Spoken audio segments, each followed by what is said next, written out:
오늘 요한계시록 14장 14절에서부터 20절에 있는 이 말씀을 통하여서 은혜를 나누고자 합니다. 말씀의 제목이 마지막 추수예요. 마지막 추수. 어떤 추수라고요? 마지막 추수에 대해서 살펴보도록 하겠어요. 계시록 이제 14장 14절 이하에는 두 가지 추수에 대해서 설명하고 있는 거예요. 16절까지는 곡식을 추수한 것에 대해서 곡식을 추수한 것 나와 있고, 그 다음에 17절부터 20절까지는 포도 추수, 그 반대편의 포도 추수에 대해서 이렇게 두 가지 추수에 대해서 말씀을 하고 있는 거예요.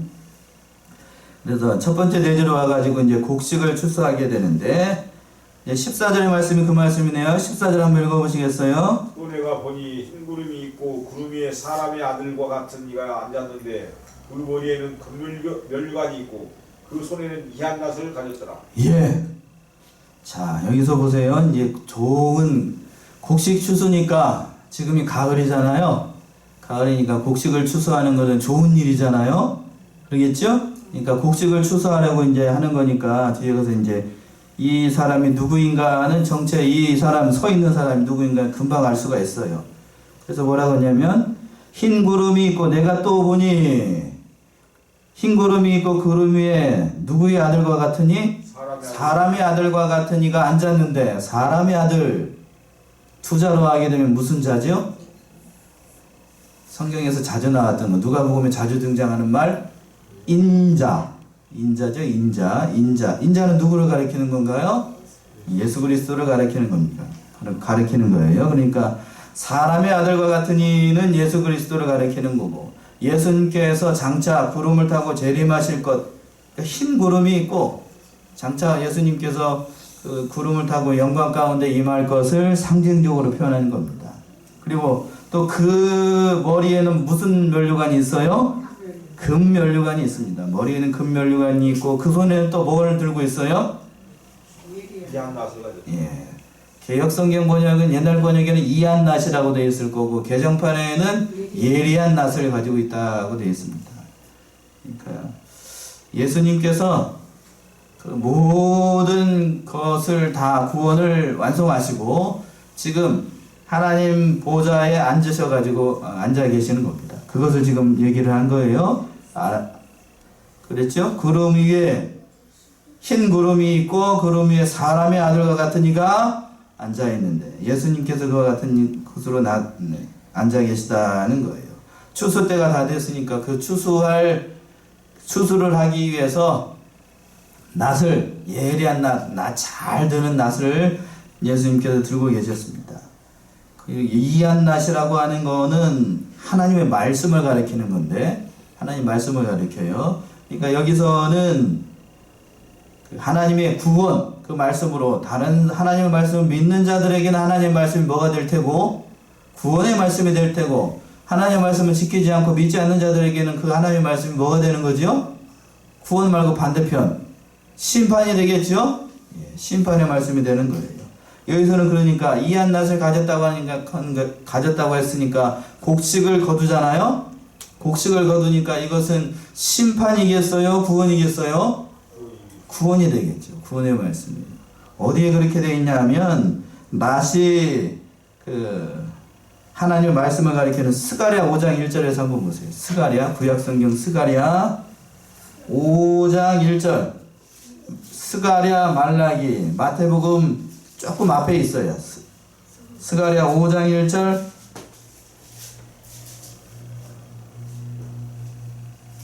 내가 다시 눈을 든즉 날아가는 두루마리가 보이더라. 보세요. 여기서 뭐라고 되어 있냐면 스가랴 선지자가 하나 묵시를 봤는데 내가 다시 눈을 본즉 어떻게 하는 두루마기를 봤다고요?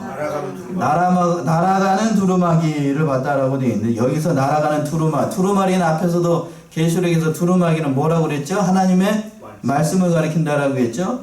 날아가는 두루마리, 하나님의 말씀을 가리키는데, 오래전 그 성경학자들이 그 히브리어, 그 구약이 히브리어로 되어 있거든요. 히브리어로 된 그 성경을 헬라말로 번역을 한 게 있어요. 그 번역한 성경을 뭐라고 그러냐면 70인경이라고 얘기합니다. 혹시 들어보셨나요? 70인경, 혹시 다른 말로는 불가타 성경이라고도 얘기를 하는데, 그 성경에서 보게 되면, 이거는 뭐라고 그랬냐면, 70인경에 의하면, 하늘로 날아가는 두루마리를 낫으로 번역을 했어요. 낫. 이해되셔요? 하늘로 날아가는 두루마리를 그들은 헬라말로 이렇게 바꿀 때에 그것을 낫으로 번역을 했다고요. 그러니까 하늘로 날아가는 두루마리는 곧 말씀을 가리키는 거예요. 낫이 곧 누구를 가리키는 거죠? 그러면 말씀을 가리키는 겁니다. 그러니까 이걸 종합해 보게 되면 어떻게 되는 거냐면 인자가 곧 예수님께서 예리한 말씀을 들고 지금 어디에 있는 거예요? 하나님의 보좌에서 앉아 계시는 겁니다. 수수할 때가 다 돼가지고 그렇게 되는 겁니다.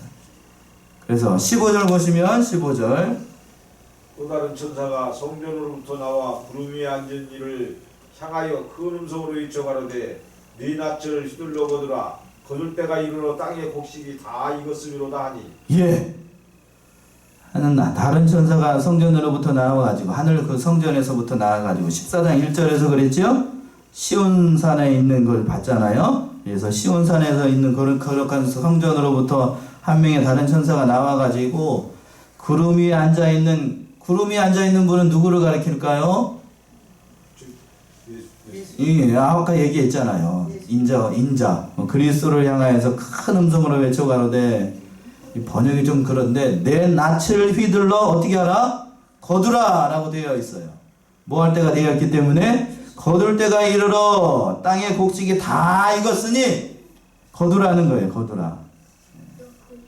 이 거두라고 하는 것은 인자가 성도들을, 이제 하나님의 나라, 구원으로 그 성도를 다 이끌고 가는 것을 가리키는 겁니다. 땅의 곡식이 다 익었기 때문에 곧 여기서 곡식은 누구를 가리키는 거냐면 저와 여러분들과 같이 하나님을 믿는 모든 택한 백성들을 가리키는 겁니다. 그러니까 말세에 성도들이 많은 연단과 신앙의 그러한 성숙해 가지고 하늘나라로 갈 때가 다 된 그러한 때에 하나님의 명령에 의해서 예수님께서 그 택한 백성들을 다 어느 나라로 하나님의 성전이 있는 그곳으로 다 모든 택한 백성들을 데리고 올라가는 그때를 가리키는 거예요. 마태복음 3장 12절에 그렇게 되어 있죠? 한번 찾아보세요. 마태복음 3장 12절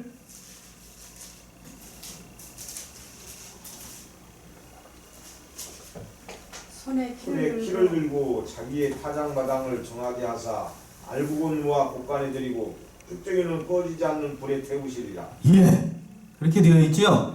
손에 뭐를 들고? 키를 들고 자기 타작마당을 정하게 하사 알곡은 어디에 들이고?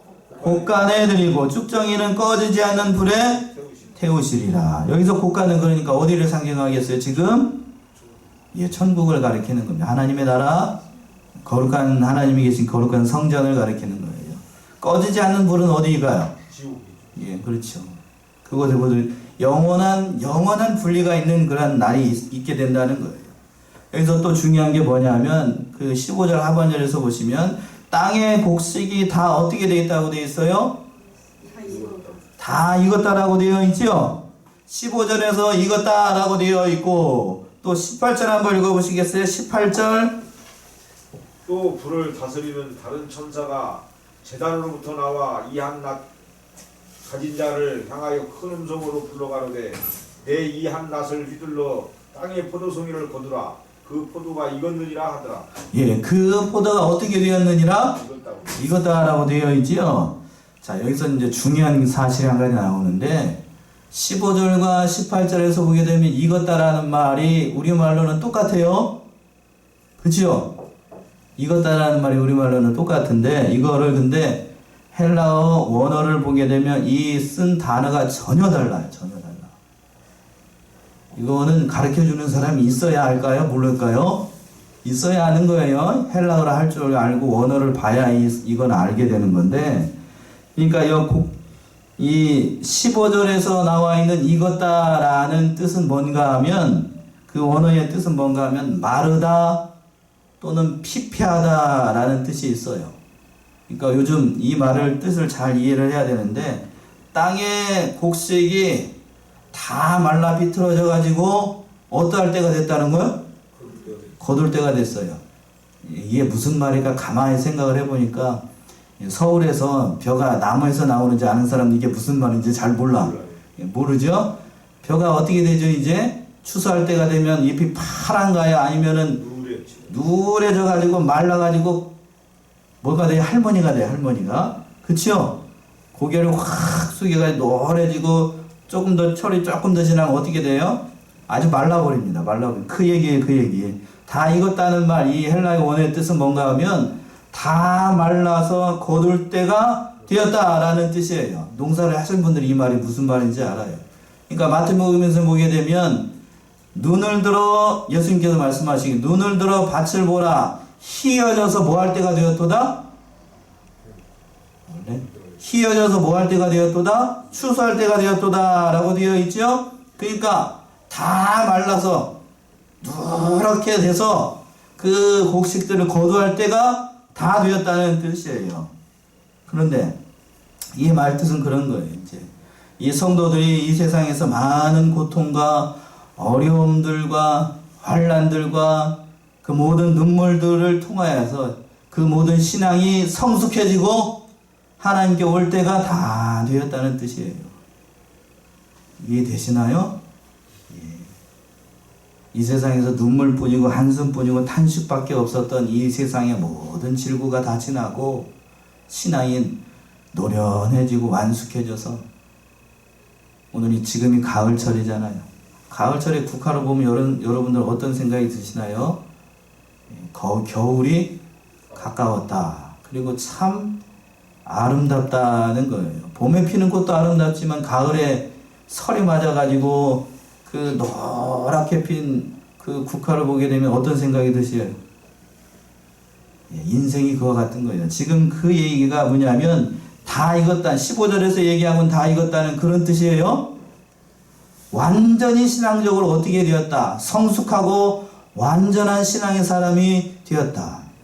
그러니까 그 사람들을 거두라는 뜻이에요. 거두라. 그러니까 오직 말씀만 붙잡고 이제 인생 말년이 되셔가지고 여기 앉아 계신 분도 그렇게 이제 그럴 나이가 다 되시겠지만 주를 위해서 일평생 봉사하고 하나님께서 부르실 날이 다 되게 되면 참 머리가 다 하얘지고 그 벼가 뭐 하는 것처럼 추수할 때가 돼가지고 고개가 이렇게 다 숙여지는 것처럼 머리도 다 어떻게 돼? 까만 머리가 다 어떻게 되고 하얗게 되고 얼굴도 이렇게 예쁘장한 얼굴이 아니라 죄송해요 저를 가리켜서 예쁘장한 얼굴이라 다 뭐가 돼요? 여자들은 다 얼굴이 고양이 화상이 돼요. 누구나 다 알 거 없어 다. 그치요? 다 고양이 화상이 돼가지고 누구든지 다 나이를 먹었다는 그런 나이가 되는 거예요. 그때 성도들이 그때 익었다라는 뜻이 그런 뜻이에요. 그러니까 약간은 어떠한 의미가 강하냐면 긍정적이면서도 부정적인 의미가 강해요. 세상적인 관점으로 봤을 때에는 이것이 부정적인 의미예요. 그러나 이걸 뒤집어서 보게 되면 하나님의 관점으로 보게 되면 이것이 완전하게 추수할 때가 다 되었다는 뜻이에요. 이해되시지요? 그렇다라고 하면 18절에 가서 또 다른 뜻이 있어요. 또 16절 읽어보세요. 16절이요? 위에 앉으신 이가 낫을 땅에 휘두르매 곡식이 거두어지니라. 예, 이제 이래서 이 명령을 듣고 하나님의 말씀을 듣고 그 위에 계시니 구름 위에 앉아 계신 분은 누구를 얘기하겠어요? 예수님께서 낫을 휘두르니까 곡식을 다 거두게 된 거예요. 저와 여러분들을 모두 다 거두어서 다 올라가는 그때가 있을 거라는 얘기입니다. 하나님께 하나님의 명령을 받고 예수님께서 그 낫을 휘두르게 되면 누구나 다 할 거 없이 그 하나님의 나라에 올라가게 됩니다. 그 인생의 날이 있게 되는 거예요. 그런데 이제 두 번째 포도 추수가 있게 되는데 그 말씀이 이제 17절에서부터 20절에 있는 말씀인데 17절 한번 읽어보세요. 또 다른 천사가 하늘에 있는 성전에서 나오는데 또한 이 한 낫을 가졌더라. 예, 여기서 보세요. 성경은 정확하게 봐야 돼요. 특별히 계시록은 정확하게 봐야 됩니다. 17절 보시면 또 다른 천사가 어디에서 나왔어요? 하늘에 있는 성전에서 나오는데 또한 뭘 가졌어요? 여기서 이한낫을 가졌어요. 아까 곡식을 추수할 때에는 이 한낫을 가진 분이 누구였죠? 원래 금방 봤는데, 금방 봤어요? 15절인가요? 어딘가? 14절이요? 14절 다시 보세요. 14절. 하반절쯤에 나오는데, 14절 보시면, 또 내가 보니 흰 구름이 있고, 구름이 한 사람의 아들과 같은 이가 앉았는데, 그 머리에는 금면류관이 있고, 그 손에는 뭐가 있어요? 그 이한낫을 누가 들고 있죠? 그러면 곡식 추수할 때는 예수님이 가지고 있는데, 오늘 17절 보세요. 17절. 17절 보면, 또 다른 천사가 하늘에 있는 성전에서 나오는데 또한 뭘 가졌어요? 예. 여기서는 주체가 바뀌었지요. 예수님이 그 낫을 가지고 있는 게 아니고 누가 가지고 있어요? 천사가 가지고 있습니다. 천사가 가지고 있어요. 이것을 보게 되면 이것은 뭘 상징을 하냐면 악인의 심판을 상징을 하는 겁니다. 그래서 18절 보세요. 18절. 18절이요. 또 불을 다스리는 다른 천사가 제단으로부터 나와 이 한낱 가진 자를 향하여 큰 음성으로 불러가로되 내 이 한낱을 휘둘러 땅의 포도송이를 거두라. 그 포도가 익었느니라 하더라. 예. 아까 읽으셨던 것처럼 뭘 거두라고 되어 있어요? 이번에는 포도송이를 거두라 라고 되어 있습니다. 포도송이는 그러면 여기서 보게 되면 뒤에 가서도 나오는데 불신자, 믿지 않는 자들을 가리키는 겁니다. 포도가 또 익었다라고 되어 있지요? 포도가 익었다라고 되어 있어요. 18절 하반절에서 우리말로는 15절에 있는 익었다나 18절에 있는 익었다나 다 똑같은 말씀처럼 보이지만 헬라어 원어로 보게 되면 전혀 다른 말이에요. 그래서 여기서 이 헬라어의 본 뜻은 뭔가 하면 꽃이 절정에 핀 상태를 얘기를 할 때에 이 익었다라는 말을 씁니다. 무슨 얘기일까요? 곡식 익음, 이 꽃이 절정에 핀 것은 좋은 때죠. 세상적 관점으로 봤을 때 확 펴서 꽃이 만발해가지고 아주 예쁘게 폈어요. 세상적 관점으로 봤을 땐 그때가 뭐예요? 아주 좋은 때지요. 여러분들도 꽃 활짝 필 때 좋잖아요. 그치요? 그런데 이것을 뒤집어서 영적인 관점으로 해석을 하게 되면 죄가 세상 가운데 어떻게 됐다는 걸까요? 관영하였다 라는 뜻입니다. 어떻게? 세상 가운데 가득 찼다는 뜻이에요. 인본주의가 극치를 치달러서 그 모든 죄악이 어디까지? 하나님의 심판이 임하도록 최고로 찼다는 의미예요. 앞에는 신앙이 절정에 있었다는 뜻이고 앞에 읽었다는 것은 여기는 죄악이 어떻게 됐다는 거예요? 관영했다는 거예요. 마치 뭐가 했다와 같이 노아의 시대와 같이 또 어느 때와 같이 소돔 고모라 시대와 같이 죄악이 가득 차가지고 악이 가득해서 하나님의 심판이 금방 임할 수밖에 없는 그러한 때다라는 뜻입니다. 그래서 이 때를 요엘서에서는 이렇게 얘기를 하고 있어요. 요엘 3장 13절을 읽어보세요. 요엘 3장 13절. 오늘 새벽에 한번 찾아본 성경이죠. 요엘 3장 13절.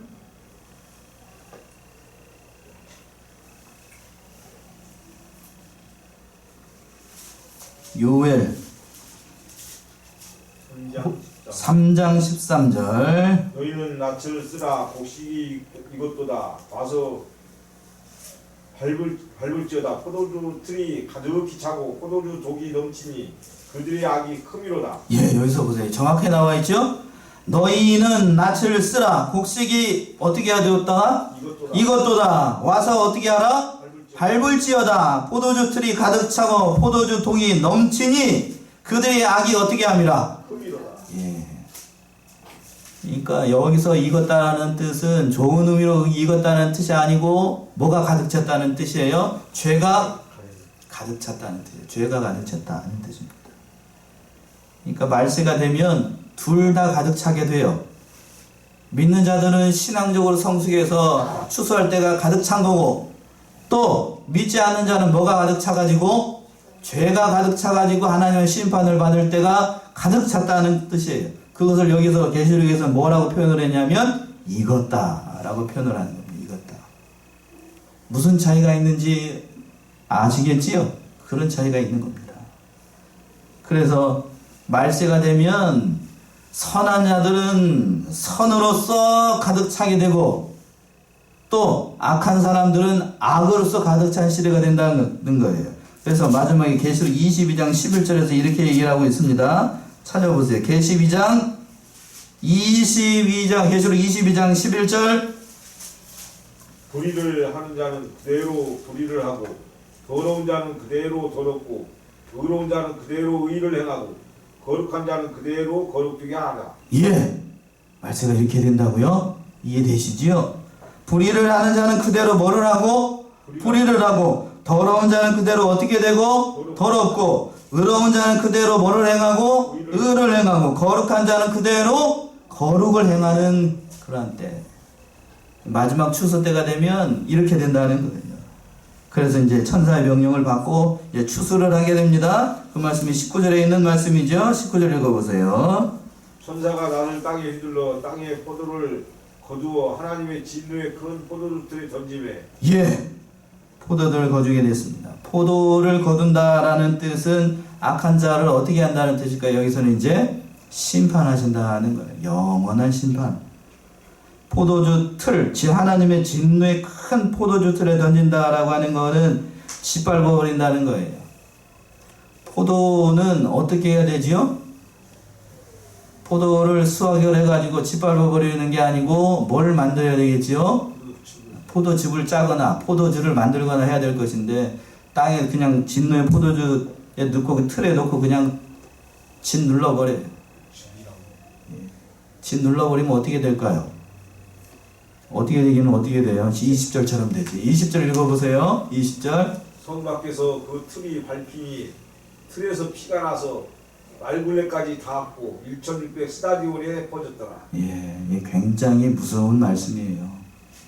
모든 택하지 않은 사람들, 하나님의 진노의 심판이 임하게 되는 사람들은 진노의 포도주 틀에다가 던져버리고, 성 안이라고 그랬어요? 성 밖이라고 그랬어요?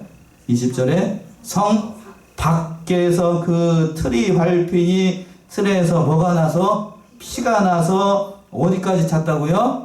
말굴레까지 닿았다. 말굴레는 어디지요? 말굴레 여기 이 말 여기 거는 거 있죠? 거기까지 찼으니까 웬만한 사람 같으면은 키가 넘을 정도로 말굴레까지 차는 거니까요. 그러니까 이 모든 하나님의 심판이 다 임하게 되는 겁니다. 온 세상에 하나님의 심판이 임하게 되고 그 모든 것을 얘기를 하는 그때가 되는 거예요. 이 말씀 이사야 63장 1절에서부터 6절까지 이렇게 표현을 했습니다. 이사야 63장 1절에서부터 6절. 예, 마지막이에요. 할 수가 없어요. 이 계시록의 말씀은 구약 성경을 참고를 해야 됩니다. 이사야 63장 1절에서부터 6절. 에돔에서 오며 홍의를 입고 보스라에서 오는 자가 누구뇨? 그 화려한 의복 큰 능력으로 걷는 자가 누구뇨? 그는 내니 의를 말하는 자요 구원하기에 능한 자니라. 어찌하여 내 의복이 붉으며 내 옷이 포도주 틀을 밟는 자 같으뇨? 만민 중에 나와 함께한 자가 없이 내가 홀로 포도즙을 밟았는데 내가 노함을 인하여 무리를 밟았고 분함을 인하여 짓밟았으므로 그들의 선열이 내 옷에 튀어 내 의복을 다 더럽혔음이니 이는 내 원수 갚는 날이 내 마음에 있고 내 구속할 해가 왔음이나 내가 본즉 도와주는 자도 없고 붙들어주는 자도 없으므로 이상히 여겨 내 팔이 나를 구원하며 내 눈이 나를 붙들었음이라. 내가 노함을 인하여 만민을 밟았으며 내가 분함을 인하여 그들을 쉬게 하고 그들의 선열로 땅에 쏟아지게 하시느니라. 예, 6절의 말씀 보시면 6절 마지막 절을 보면 내가 노함을 인하여 만민을 어떻게 하고 밟으며 내가 분함을 인하여 그들을 쉬게 하고 그들의 선열로 땅에 쏟아지게 하리라. 이 말씀 이사야 선지자가 예언한 이 말씀 그대로의 이 말씀이 요한계시록 14장 20절에 와서 그대로 어떻게 되고 있어요? 지금 성취되고 이루어지고 있는 겁니다.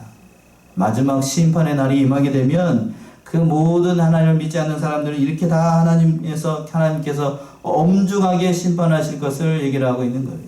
오늘 말씀은 그렇게 어렵지 않은 말씀이에요. 두 가지 추수가 있어요. 하나는 무슨 추수가 있고 곡식 추수가 있고 다른 한쪽은 포도 추수가 있습니다. 곡식 추수는 똑같이 익었다라고 표현되어 있는데 신앙이 어떻게 된 것?